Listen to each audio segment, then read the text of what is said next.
Salary వచ్చిందా బావా నీకు? రాలేదు, అయిపోయింది. ఎందుకు? ఈ మంత్ చెప్పకుండా 2 days లీవ్ తీసుకున్నందుకు శాలరీ ఒళ్ళో పెట్టారు. ఎందుకు చెప్పకుండా లీవ్ తీసుకున్నావు? మొన్న నువ్వు మీ అమ్మ ఇంటికి వెళ్ళినప్పుడు ఫీవర్ వచ్చింది. ఇంకా ఎన్ని రోజులు అబద్ధాలు చెప్తావు? ఎక్కడికి వెళ్ళినా నా పరువు తీస్తున్నావు. ఇప్పుడు ఏమైంది? తినేస్తావులేదా నన్ను? తిను, మొత్తం తిను. తిన్న తర్వాత ప్లేట్ కడుగు. నేనేం పని మనిషిని కాదు అన్నీ చేయనీకి.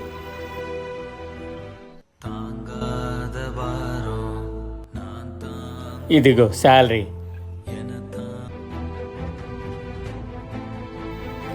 శాలరీ వచ్చింది కదా, ఎందుకు అబద్ధాలు చెప్పావు? నీ రియాక్షన్ ఎట్లుంటుందో చూద్దామనుకున్నా. సారీ బావా.